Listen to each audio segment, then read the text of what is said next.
Imagine a mage upon a burial ground of ancient gods and heroes. Their bodies rotting, but their bone marrow intact. All becoming new. The mage casts a spell that has not been heard in 1,000 years. And yet, there's a slight sense of familiarity to it. Each grave starts to rumble, a scream coming out of them. Something is in agony.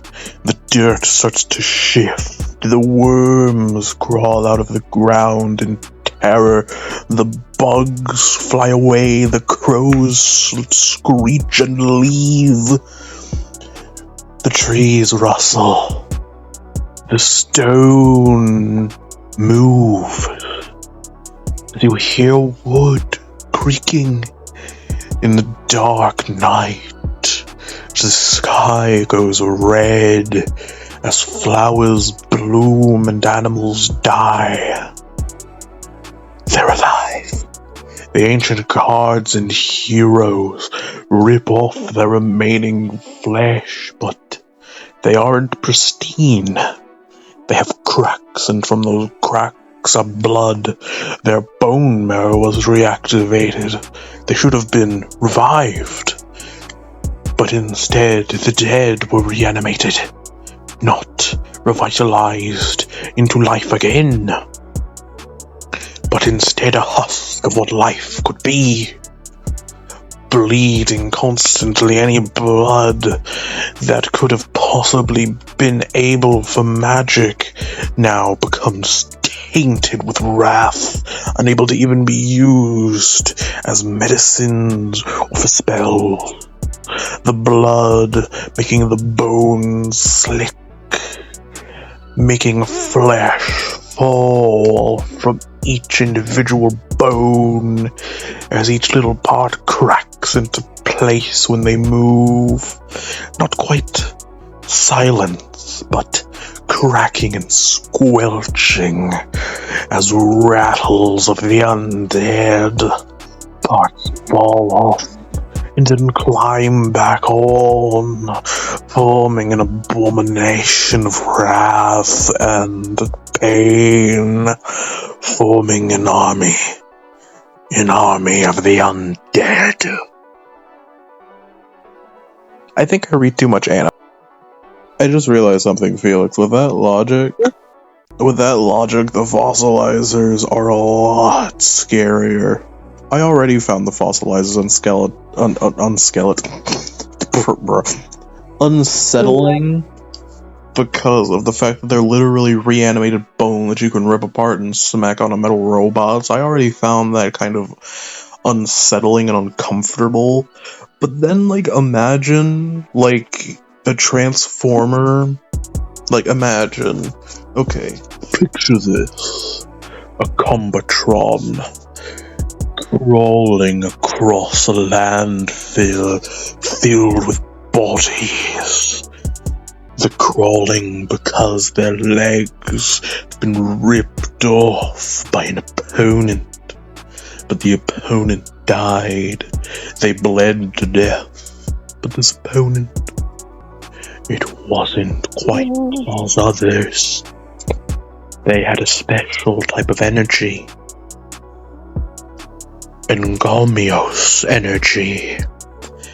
It seeped into the ground, the corpses of the former life forms on Combatron. Before it had a name, there was organic life. And that organic life sprawled from the undergrounds. It became a new, bleeding orange and green fluid. Bodies creaking, bones rearranging, some forming completely new beings, while some are more bestial in appearance, some forming onto each other, discovering some type of mischievous ability not known to organic mass. They crawl, they walk, they fly, they swim. All towards our main character. The warrior is in fear, something the combatrons know nothing of. Instead, what the combatron should feel is thrill at the sight of bones coming back. The world being shifted as the sky blackens and the cries of souls can be heard within the cracks of the bones. Horror crawls upon the combatron who doesn't know what is happening. The dead, they've been starved, and now they have a new feast. That feast is the corpses of battle. The plagues crawling upon the land. A feast fresh for a new army. But there's one survivor. What will they do with the survivor? He questions in his head what happened to him. As they start to approach him, and they start to corrupt him. They turn him into something that is not metal nor bone, organic nor mechanic. An all-new creature. The bones of those who corrupted him sprawl all around him, forming legion after legion, creating an entirely new body, assimilating into the metal and bone, forming new materials and a new entity in their cell. The king of the Fossilizers.